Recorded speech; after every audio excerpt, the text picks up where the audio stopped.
Càmpings sostenibles, el paper de la recollida selectiva de residus, a càrrec de Teresa Guerrero, cap del Departament de Foment de la Recollida Selectiva de l'Agència de Residus de Catalunya. Endavant, sisplau.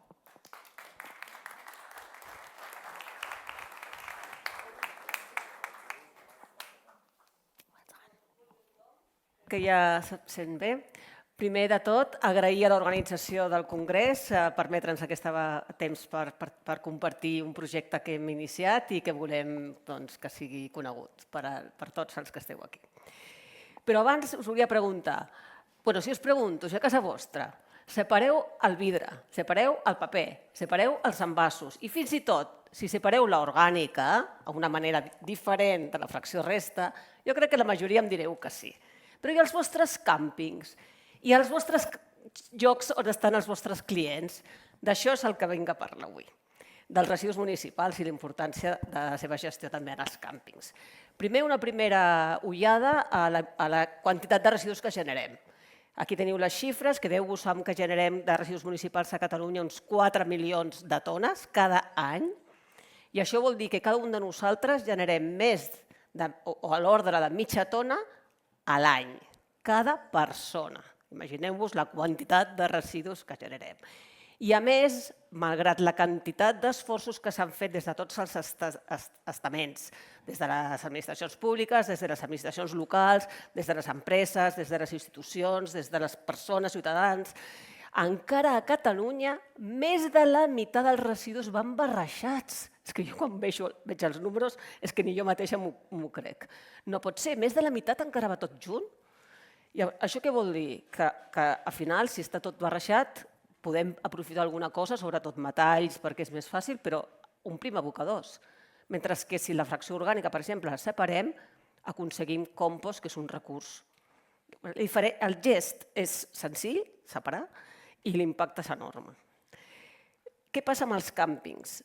Aquí hem agafat les xifres del departament que diu la importància dels càmpings i també aquí veieu una estimació de les tones que es poden fer en el sector perquè hi eren, comptant les pernoctacions, les persones que generem cada un de nosaltres, la quantitat de residus que es generen als càmpings.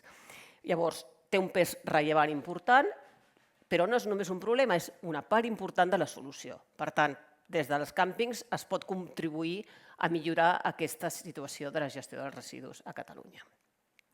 Nosaltres, veient això, vam fer un projecte col·laboratiu. Vam treballar en 2 càmpings que són el càmping de les Terres de l'Ebre, el càmping en Mella i el càmping Eucaliptus. Des d'aquí volem donar les gràcies als responsables d'aquests càmpings i també en col·laboració amb Ecoembes, amb Ecovidrio i amb el COPATE, que és el Consorci de la Gestió de Residus de les Terres de l'Ebre.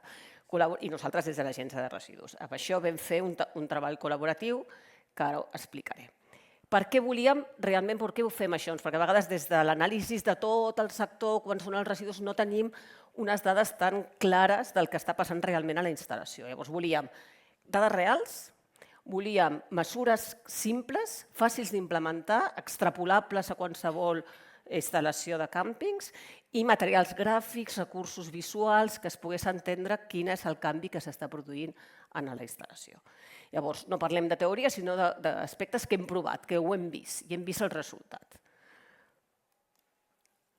El càmping té un paper clau i quan vam analitzar on es produeixen els residus municipals en els càmpings vam veure i mesurar que la meitat, aproximadament, es genera als serveis propis dels càmpings, a les cuines, als restaurants, a la part de serveis que controla el propi gestió del càmping. A la restauració, bars i menjadors. I sobretot que la fracció orgànica té un paper importantíssim, no només al càmping, sinó a tot, també a casa nostra, també a totes les instal·lacions comercials i de serveis, però al càmping especialment aquesta fracció orgànica té un paper clau. Un gran impacte positiu quan fem la separació i, per tant, tenim que ens quedi molt clar. Els serveis és un punt fonamental per la millora de la recollida selectiva en els càmpings, perquè és més de la meitat o de l'ordre de la meitat de la solució, i la fracció orgànica és una fracció clau.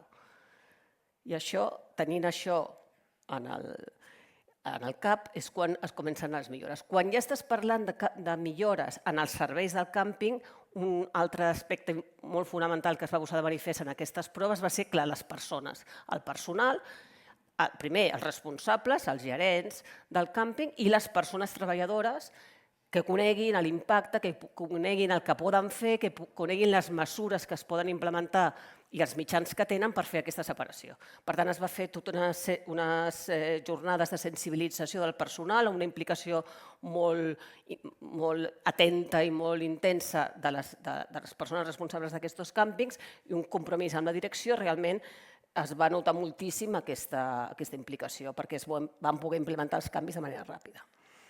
Llavors, els usuaris, però això que he dit, la meitat es genera en els serveis dels càmpings, però també els usuaris és molt important que també els posem les coses fàcils i els facilitem aquesta separació.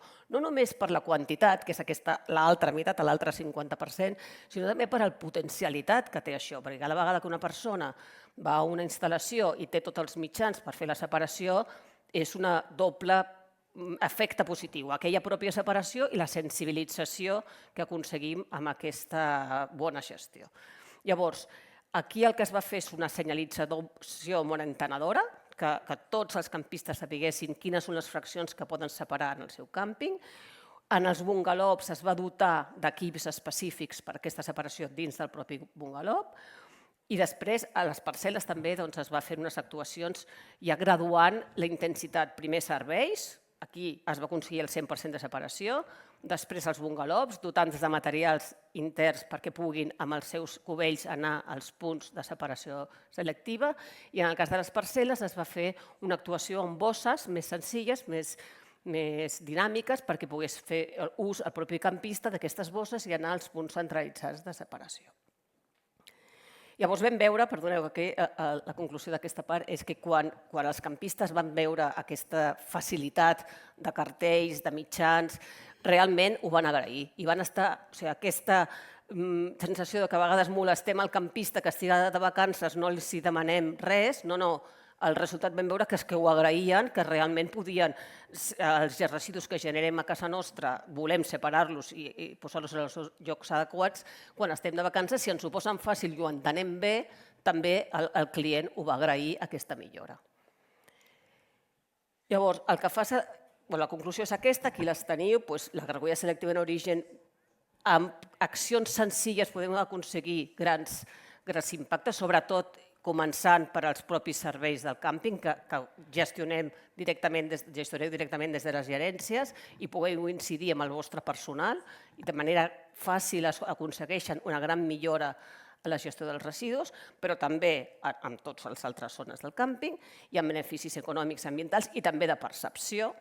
I és un model escalable i replicable. El que s'ha fet en aquests dos càmpings no és una cosa específica i únic per a aquells dos, sinó que realment es podria fer a totes les instal·lacions de càmping.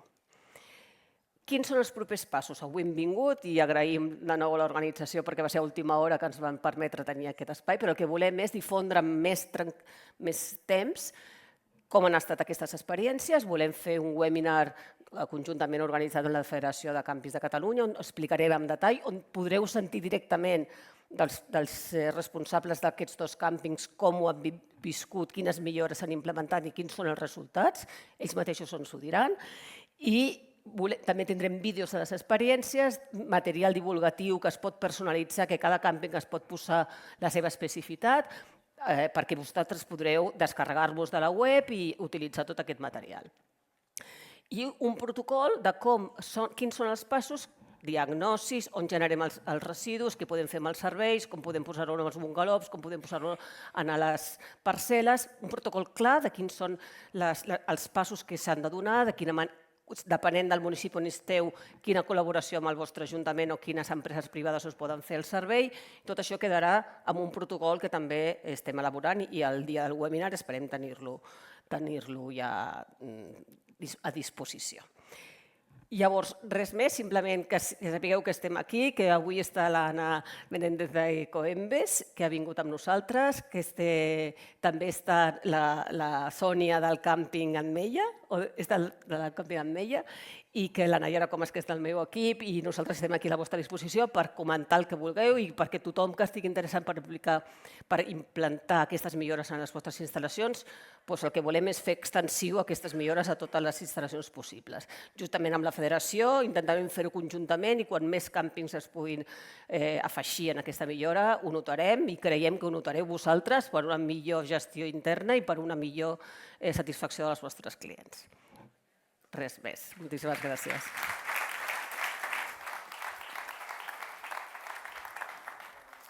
Moltes gràcies, senyora Guerrero, per ajudar-nos a entendre com des del càmping podem ajudar a fer un impacte positiu. Gràcies. Hi ha alguna pregunta? Si no, també ara farem una pausa per cafè ara i també, si esteu per aquí, I tant. si algú s'hi vol apropar, doncs molt bé. Ah, mira. Sí que n'hi ha una. Sí?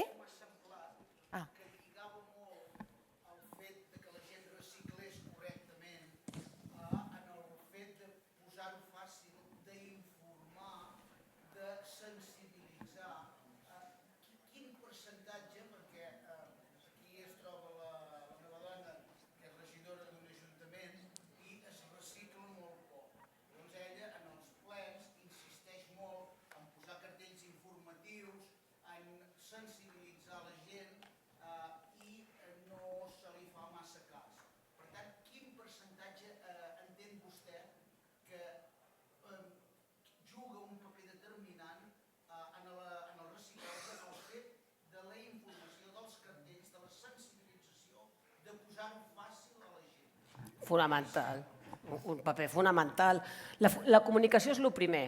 Si no sabem què hem de fer, primer, què hem de fer? L'hem de saber-ho, perquè si no sabem què hem de fer no podem actuar. Per què ho hem de fer? Perquè ens ho obliga a casa, ens ho obliguen en el càmping? No, perquè té un impacte. I quin impacte té el que fem? Això és molt important, però hem de començar per què hem de fer. Per tant, ara crec, després del descans tenim un bloc de comunicació i veurem lo importantíssim que és. Què ens passa amb la ciutadania? Que hem informat moltíssim, hem utilitzat moltíssims canals d'informació des de la Generalitat, des dels ajuntaments, des de les institucions, des dels sistemes integrats de gestió, que són Ecoembes i Ecovidrio, a la televisió, a molts mitjans. Estem a la meitat dels ciutadans, la meitat dels quilos, però al final és un símbol, un indicador que és la meitat de la població separa bé, la meitat dels residus se separa bé i l'altra no. Per tant, ens queda una bona part. Què estem fent a nivell de ciutadania? Afegir una mesura addicional, que són mesures econòmiques o coercitives. O sigui, una primera part és el que a vegades anomenem la motivació interna, intrínseca. Jo, perquè sé el que haig de fer i sé per què ho haig de fer, estic sensibilitzat, separo. Aquesta és la primera. Arribem a una bona part de la població, però no tothom. La segona és que si no separo, tindré càstigs o conseqüències negatives, o si separo tindré conseqüències positives. I per tant, aquesta altra motivació extrínseca que ens ve per conseqüències del que fem. I hem de treballar amb les dues, però la primera és aquesta sensibilització. Nosaltres a nivell de ciutadania ja s'estan posant mesures individuals de separació per poder després cobrar la taxa de residus que paguem cada mes en funció d'aquest comportament i mesures o multes i algunes conseqüències que tenim perquè no separem correctament.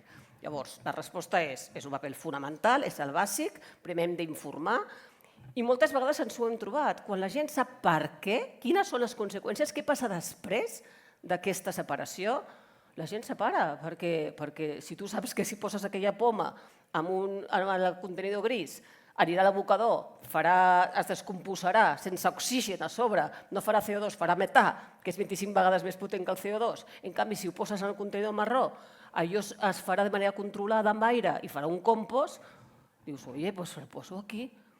I llavors, al càmping passa igual. Si tens el mitjà, tens la informació, tens els cartells i tens un lloc on fer-ho, quan acabes poses cada cosa al seu lloc, ho deixes adequadament i les coses funcionen molt millor. O sigui que la informació és clau. I segur que això ho veurem després del descans amb aquest panel.